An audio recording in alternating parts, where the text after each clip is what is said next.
Good morning.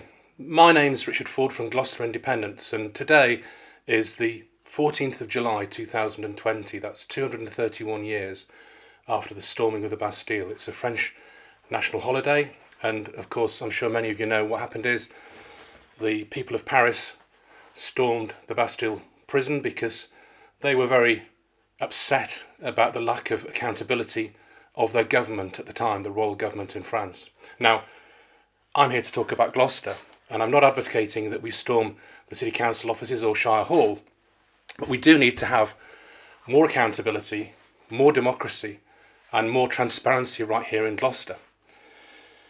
That's the reason we've set up Gloucester Independents. The fact of the matter in Gloucester is that one party, the Conservative Party, has been in power now for over a decade, 10 years, at every layer of government. Gloucester City Council, Gloucestershire County Council, and of course the MP for Gloucester.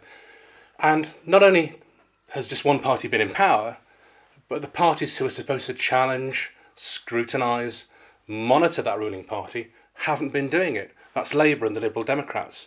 That's why we've set up Gloucester Independents, to give you, the residents of Gloucester, a chance to have someone who represents you, who's not afraid to challenge, who's not afraid to represent the people who they know, their friends, their neighbours in their ward, in their division, who'll speak for you and not for the political party that they represent. Because, of course, the three big parties, Conservative, Labour, Liberal Democrat, have their own agendas, and those agendas start in London, not in Gloucester. We need local people for local issues, answerable to the local people who they know, who they meet in the shop, in the pub, in the street, and who represent them. So that's what we're all about. And we've got every kind of person. We've got former voters for the Conservatives, for Labour, for Lib Dems, for the Brexit Party. We've got former members of those parties. We've got men, we've got women, we've got people from every different kind of background, with businessmen and women, local government workers, health workers, all types, teachers. The one key thing uniting every Gloucester Independent isn't national policy. It's what's right for Gloucester and what's right for Gloucestershire. And that's important because it's July now, as I said, the 14th of July, Bastille Day, a French national holiday. And there will be two elections in Gloucester. In fact, three. I'll tell you about the third one shortly. But two elections in Gloucester on the 6th of May 2021. Now, that's not that far away. That's the full council, 39 seats in wards for Gloucester City Council, and the full council for Gloucestershire County Council, of which there are 10 divisions. So we're looking for 49 candidates, although some candidates will double up on both councils. And we need your help to do that.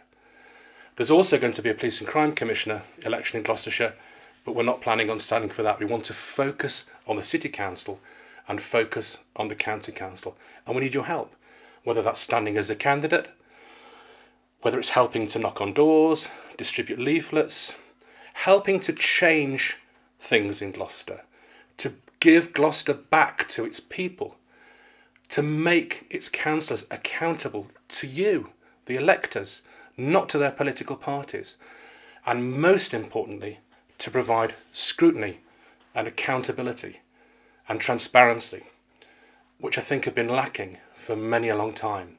And I'll just give you quite quickly a couple of examples.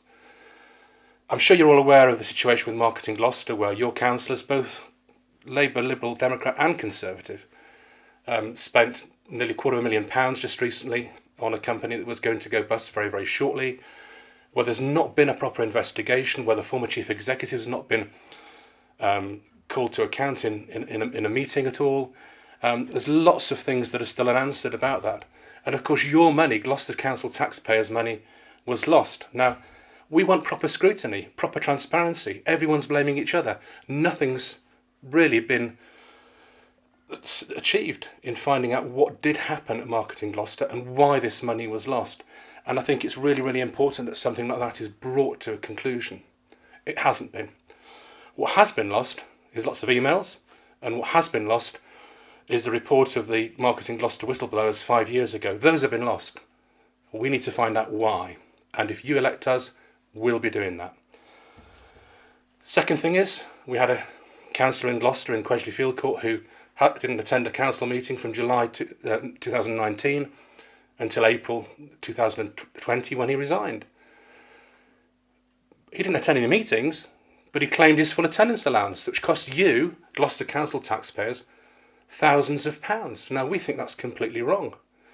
I challenged this at a City Council meeting, a virtual meeting, followed it up with the leader of the council, and I was called very mean-spirited and a conspiracy theorist. Now, I don't know about you, but I don't think in your job, if you didn't turn up for 10 months, you'd get your full pay.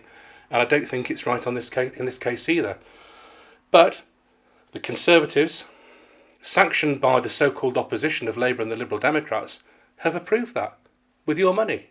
Would they do it with their own money? Doubt it very, very much indeed. Some of you may have noticed the new COVID testing station in Hempstead Meadows. There's been lots of other sites in Gloucester could have been used for that. That basically meant that the Gloucester car boot sale, very popular for many years, had to close and move.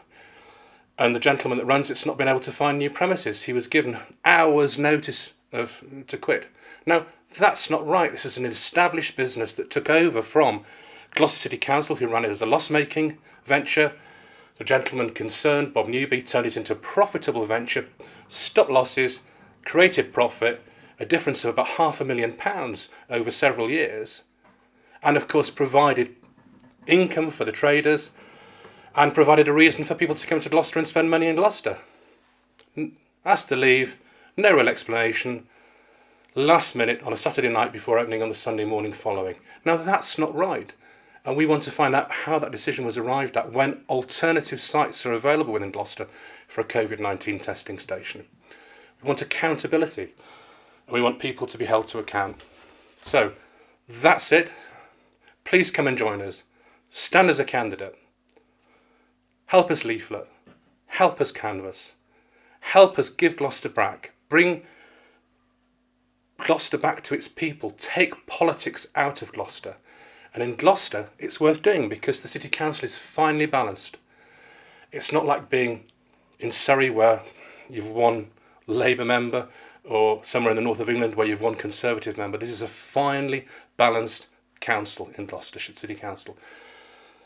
And if you help us to get candidates selected, good candidates selected, or wish to get elected yourself, we have a real chance of changing things and giving Gloucester back to the people who live there. Thank you very much indeed. Please contact us below if you'd like more information. Thank you very much indeed.